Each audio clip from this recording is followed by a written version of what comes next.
Meus irmãos, minhas irmãs, a paz do Senhor, é com muita alegria que se inicia-se mais uma aula para os professores da Escola Dominical e hoje especificamente a lição de número 13. Finaliza-se um trimestre e antes de entrarmos nessa lição, eu gostaria de trazer uma mensagem de esperança para você, professor, para você, aluno. Entendemos que estamos em um momento diferente, mediante a nossa sociedade mundial, mediante a igreja, mas Deus, Ele sempre guarda a sua igreja. Essa é a nossa alegria. E quando eu falo que Deus sempre guarda a sua igreja, não estou falando que, como igreja, estamos imunes às coisas que estão à nossa volta. Mas aquilo que nos caracteriza como igreja, a nossa fé, a nossa perseverança, a nossa comunhão com Deus, a nossa esperança, essa será protegida, essa será guardada em nome de Jesus. Amém? Vamos para a nossa lição? Hoje, lição de número 13, que traz como tema o novo homem em Jesus Cristo. O texto áureo encontra-se na carta do apóstolo Paulo aos Efésios, capítulo de número 4, versículo de número 13, que diz o seguinte: até que todos chegamos à unidade da fé e ao conhecimento do Filho de Deus, ao varão perfeito, à medida da estatura completa de Cristo. Também nunca deixe, professor, de falar a verdade prática.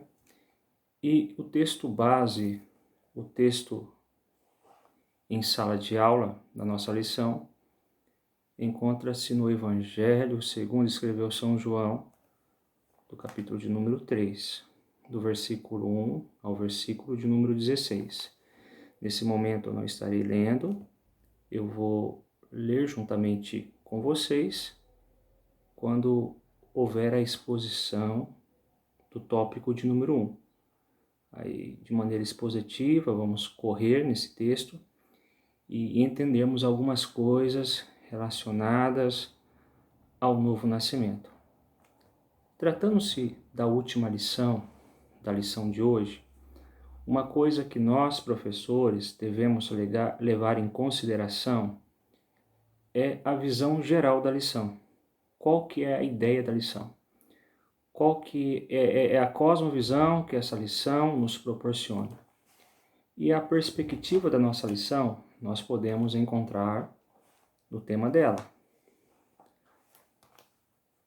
A raça humana, tendo como ponto de partida origem, queda e redenção.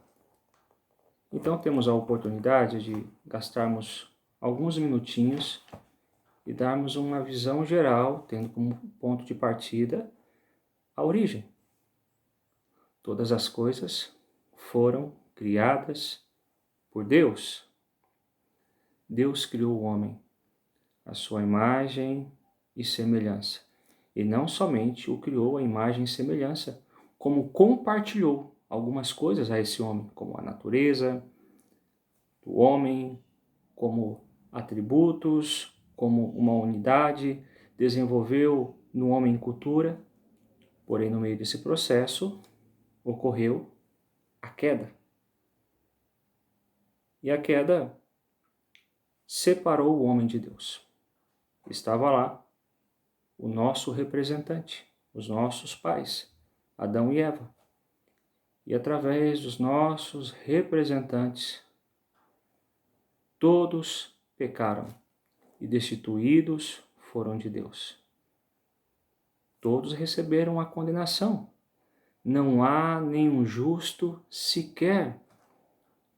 Fomos concebidos. À medida que nascemos, nascemos pecadores.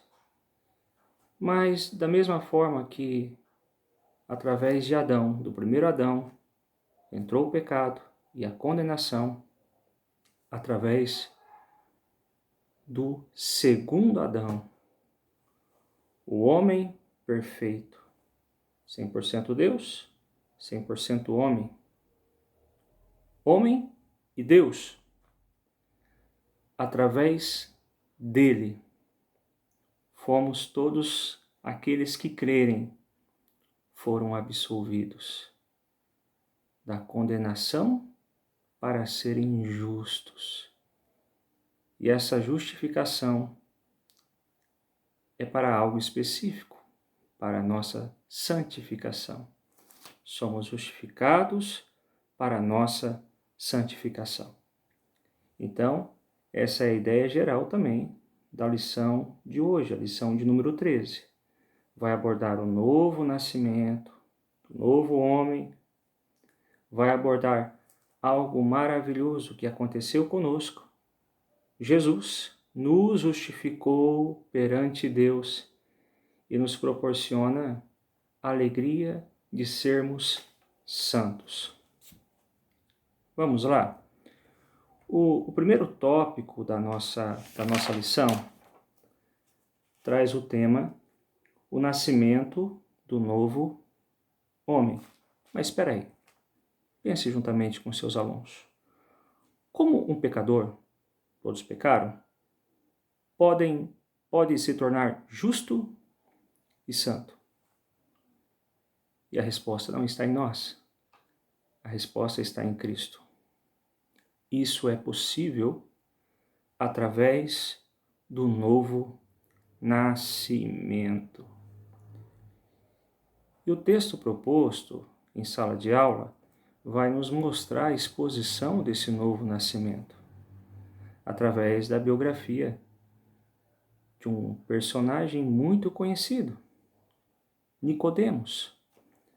Antes de tratar pontos teológicos aqui que Jesus apresenta a Nicodemos, vamos falar um pouquinho a respeito de Nicodemos. Isso é importante para a exposição da aula. Vamos ver? Quem era Nicodemos?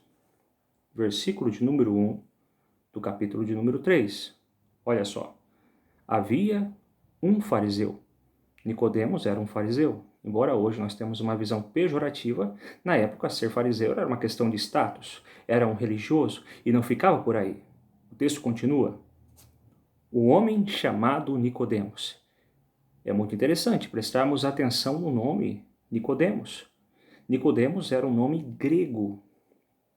E segundo a tradição, as famílias abastadas da alta sociedade, de uma cultura elevada, colocava em seus filhos nomes gregos. E segundo alguns estudiosos, segundo alguns historiadores, Nicodemos estava entre os homens mais ricos daquela época. Então, um fariseu, de cultura elevada, e o texto continua, príncipe dos judeus. Provavelmente Nicodemos fazia parte do Sinédrio, o mais alto órgão do governo da nação. Então, olha só o histórico desse homem. Fariseu, homem de cultura elevada, fazia parte do Sinédrio, e no versículo de número 10 nos dá outra informação a respeito de Nicodemos. O mestre. Olha só o que diz o texto. Jesus respondeu e disse-lhe, tu és o mestre de Israel? Aqui, o artigo é bem definido e quer dizer o mestre. Uma pequena biografia desse homem. E com todas essas características positivas, trata-se de um santo homem de Deus. Mas essa não é a realidade.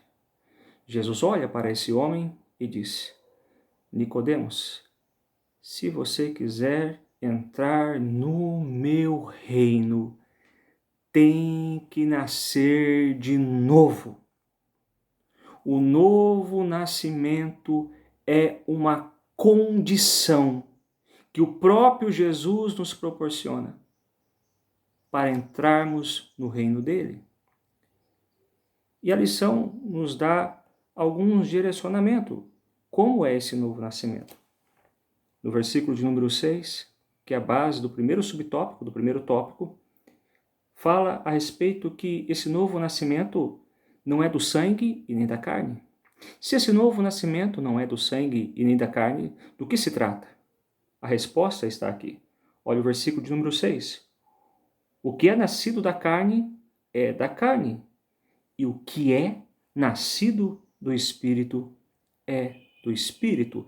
Esse novo nascimento é do Espírito.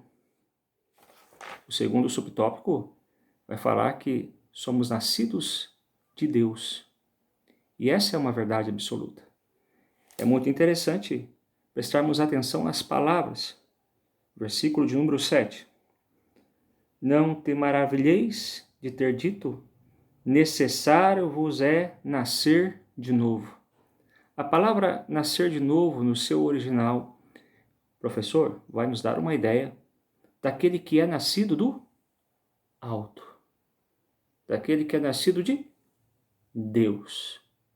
Olha que coisa fundamental para a nossa aprendizagem. Tanto a nossa origem como o nosso destino é Deus. É de Deus que somos nascidos. A lição também vai trazer uma proposta no subtópico de número 3 e 4, mas vamos unir esses dois subtópicos. Nascidos da água e nascidos do Espírito. Versículo de número 5. Jesus respondeu, na verdade, te digo, que aquele que não nascer da água, do que se trata aqui? É aquilo que você está pensando nesse momento. Se trata do batismo de João, o qual Nicodemos conhecia muito bem. E esse batismo deve ser feito com fé, com arrependimento e confissão dos nossos pecados. É uma purificação externa. Porém, embora o batismo é algo fundamental para a nossa fé cristã, ele não regenera ninguém. Para sermos regenerados, para evidenciarmos esse novo nascimento, precisamos também nascer do Espírito. E é isso que Jesus diz a Nicodemos, continuando. Em verdade te digo, que aquele que não nascer da água e do Espírito não pode entrar no reino de Deus. Nascer do Espírito é obra regeneradora de Jesus. É obra regeneradora do Espírito Santo em nós. É muito interessante prestarmos atenção. O que é regeneração? Regeneração tem como ideia gerar de novo, fazer ressuscitar. Popularmente pregamos que regeneração é a troca de um coração de pedra condicionada ao pecado para um coração de carne. Mas a definição mais profunda de regeneração é que regenerar é nascer do Espírito. Por isso, o novo nascimento, o novo homem, não é obra daquilo que fazemos, mas é fruto da obra de Deus, daquilo que Ele fez. Daquilo que Ele fez fora de nós, através de Jesus Cristo. Aquilo que Ele fez em nós, através da santificação, mediante o Espírito Santo. E aquilo que Ele faz através de nós, mediante a transformação de um homem. Nova criatura. Agora é um santo, que leva o poderoso Evangelho aonde andar. Esse é o novo nascimento. Mas você, professor, também pode recorrer nos versículos que vem aí. Aqui nos dá a ideia, Jesus, nesse diálogo juntamente com Nicodemos, como acontece esse novo nascimento. E um versículo-chave para isso, que eu acredito, é o versículo de número 8. Olha só o que diz o versículo de número 8. O vento sopra onde quer. Ouves a sua voz, mas não sabes de onde vem, nem para onde vai. Assim é todo aquele que é nascido do Espírito, mostrando que o Espírito é um ser independente. Ele é Deus. Ele sopra aonde ele quer. E você pode expor para os seus alunos.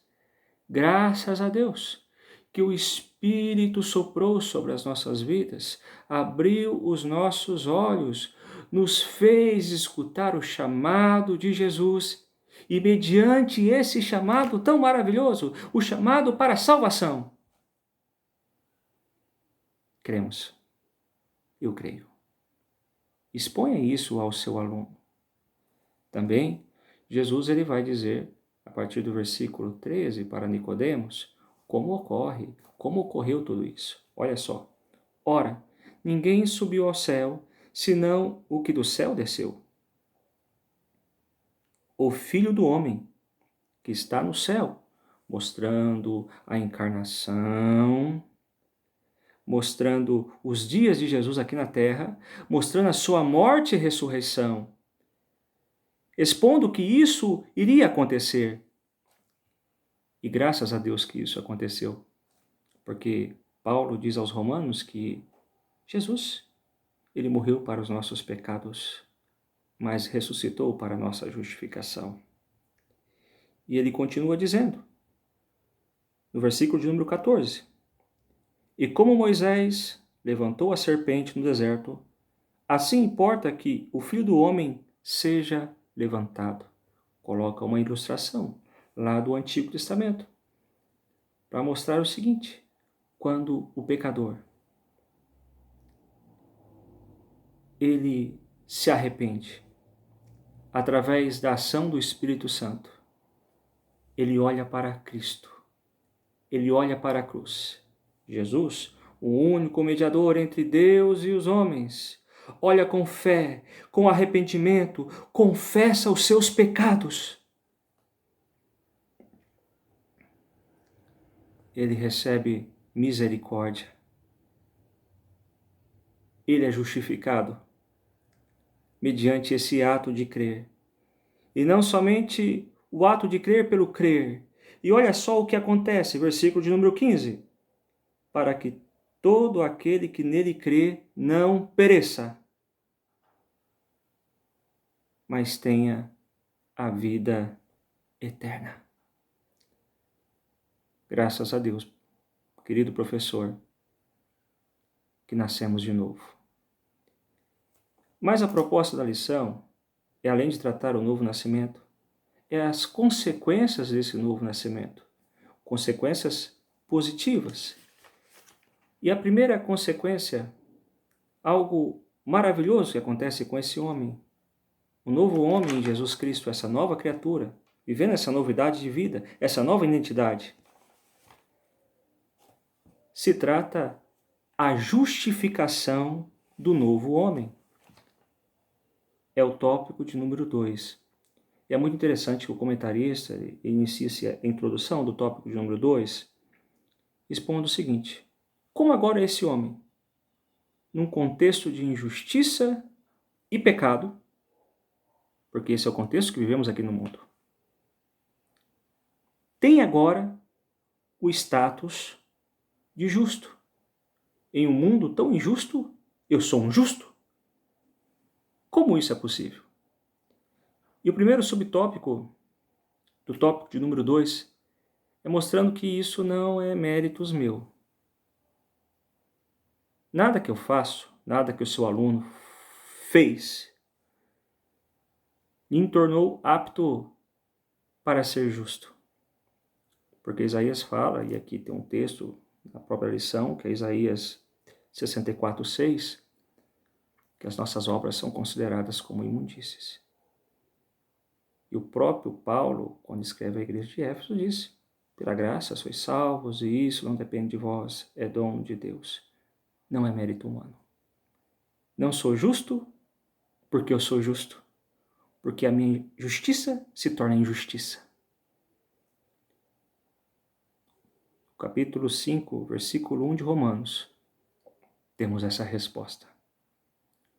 O único que tem mérito para que eu pudesse me tornar justo, para que você, professor, pudesse se tornar justo, é Jesus. O mérito é da cruz. O mérito é do nosso Senhor. O mérito é do nosso Salvador. Coloca isso dentro da cabeça dos seus alunos. Que nada que façamos, por mais bondoso que você seja, por mais caridoso que você seja, você não peca. Lógico que peca. Por mais perfeito que você acredita que seja, o único capaz de nos tornar justo é Jesus. E o subtópico de número 2 vai falar a respeito dessa maravilhosa doutrina. A doutrina da justificação, onde eu, pecador, preso em meus delitos, em minhas transgressões, indigno, me tornei digno, não por aquilo que sou, não por aquilo que tenho a oferecer, mas através dos méritos da cruz. Através do sacrifício de Jesus, Ele nos justificou na presença do Pai. E diante do Pai, eu estou como se nunca tivesse pecado. Não por méritos próprios, mas méritos daquele que é justo. Méritos da cruz de Cristo. Você tem a oportunidade de colocar uma situação em termos jurídicos para o seu aluno, mostrando que você está lá diante do juiz e você é acusado, condenado e culpado. Mas o seu advogado foi muito bom e te absolveu da culpa perante o juiz. Por isso, o subtópico de número 3 vai expor que esse novo homem em Cristo, esse novo homem nascido de novo, ele não é mais um condenado. Ele é um justo. E por que somos justos? Justificados para sermos santos. Justificados pela santificação. E essa é a ideia do terceiro tópico. A santificação do novo homem. E o comentarista destaca duas coisas importantes logo na introdução. E isso seria, assim, interessante, relevante você expor para o seu aluno, professor. Ele destaca duas palavras: regeneração e também a palavra santificação. São duas coisas, porém distintas. Por quê? Regeneração é um ato instantâneo. E algo interessante entendemos a respeito da regeneração. É um ato instantâneo que não depende do homem. Depende somente de Deus. É só Deus operando na hora da regeneração. É Ele que nos regenera. Mas, por outro lado, o autor vai, nessa introdução, do subtópico de número 3, destacar uma outra palavra, que é a palavra proposta pelo tópico, a santificação. Enquanto a regeneração depende de Deus, a santificação ela é operada em nós através do Espírito Santo. E temos participação nisso. E no decorrer desse terceiro tópico, ele expõe 3 coisas interessantes. Primeiramente, uma posição. Segundo, um processo. E terceiro, uma vontade. Uma posição. Nasci de novo pela obra da graça de Jesus, não por méritos meus. Estava condenado. Merecia o inferno. E agora? Que posição eu tenho? De ex-pecador? Não. Olha que posição nobre que eu tenho. Posição de santo. Podemos ver diversas vezes Paulo escrevendo cartas a igrejas e tratando assuntos específicos e expondo aos santos daquela igreja. E um episódio muito conhecido que nos mostra a maravilhosa graça de Jesus é quando Jesus estava na cruz. Jesus estava na cruz e ao lado dele encontravam-se 2 malfeitores. Um olha para Jesus e zomba de Jesus. E o outro olha para Jesus e faz um pedido maravilhoso. Senhor, lembra-te de mim quando entrares no teu reino. E Jesus instantaneamente atende o pedido daquele homem dizendo: hoje mesmo estarás comigo no paraíso. Agora eu faço uma pergunta, e você pode fazer essa pergunta para os seus alunos, embora não de maneira presencial, que pena. Mas aqueles que estão vendo podem pensar a respeito do assunto. Quem será que entrou no paraíso? Um malfeitor? Provavelmente fazia parte daquele grupo, os zelotes? Ou um santo? Com toda certeza. Essa posição de santos que temos é obra do Senhor. O que você é?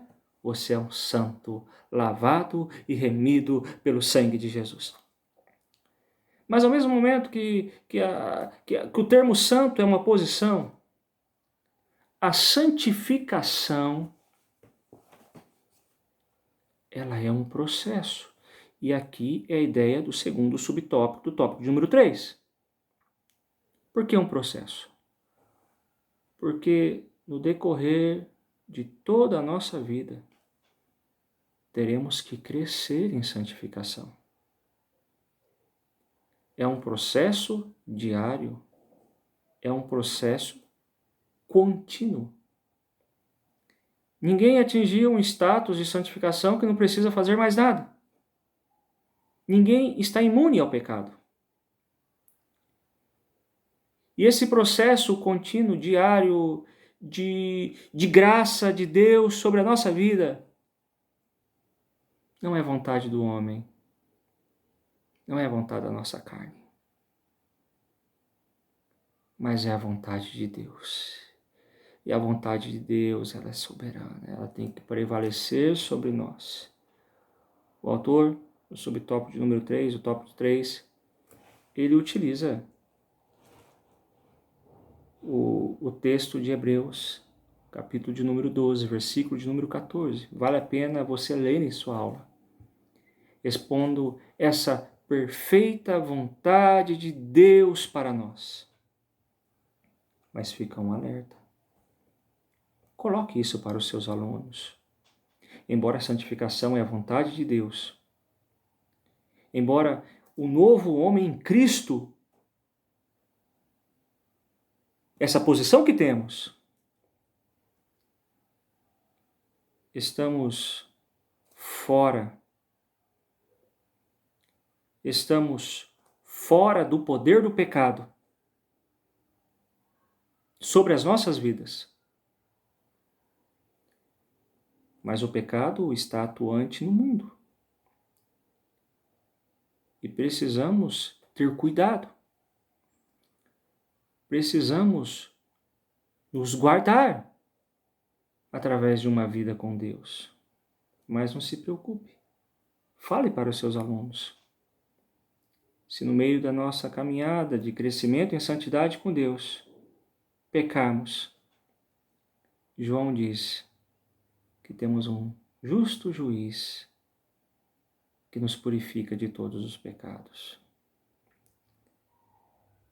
Então, meu querido professor, estudantes, alunos que me vê, a lição nos traz um desenvolvimento maravilhoso da obra de Jesus em nossas vidas.